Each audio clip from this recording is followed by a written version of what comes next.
Welcome to Hospital Horrors, where we share unsettling true stories from real hospitals and medical facilities. These are the cases that stay with staff long after the shift ends, not because they were dramatic, but because they were quietly devastating. Tonight's story comes from an overnight emergency department shift, one that staff still refer to as the night no one slept afterward. Before we begin, if you enjoy spine-chilling tales from real hospitals and medical facilities, make sure to hit that subscribe button and turn on notifications. We upload new, terrifying true stories every week, and trust me, you won't want to miss what's coming next. It was just after 2 a.m., the stretch of the night when the emergency room feels suspended in time. The waiting area was restless but manageable. A few minor complaints. One patient convinced a bug bite was something far worse. Nothing out of the ordinary. Then the ambulance arrived.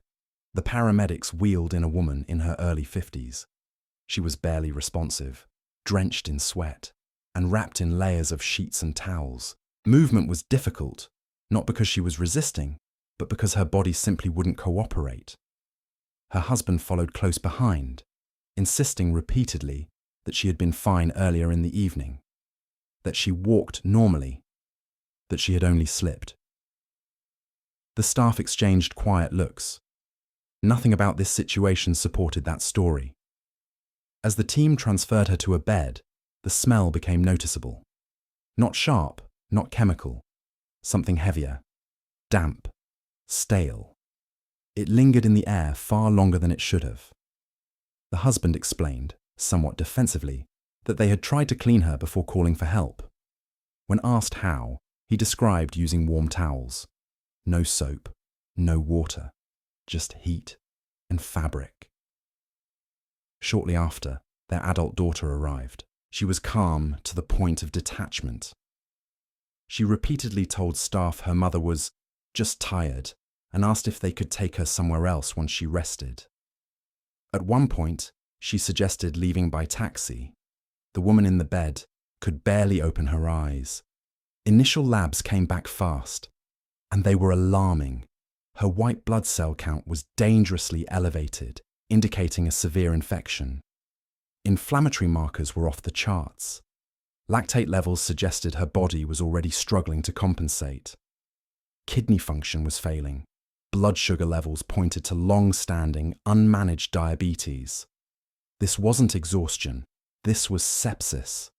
Despite resistance from the family, the medical team stabilized her and prepared for an urgent transfer to a higher-level facility.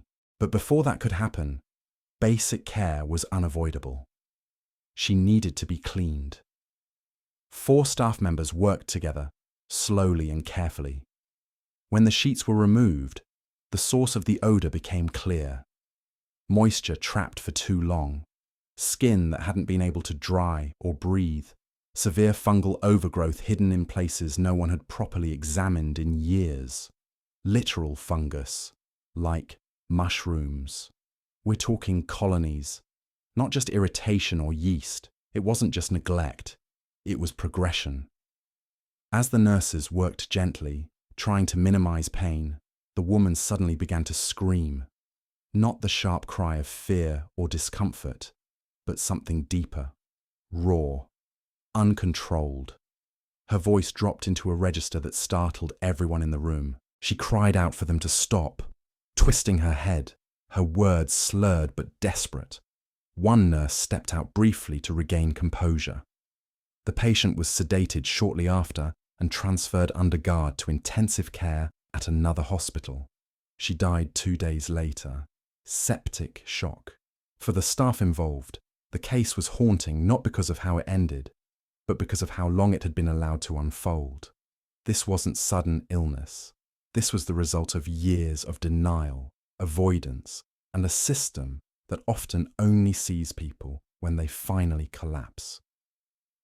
In follow-up conversations, staff learned the family truly believed she was okay, that nothing was seriously wrong until that night.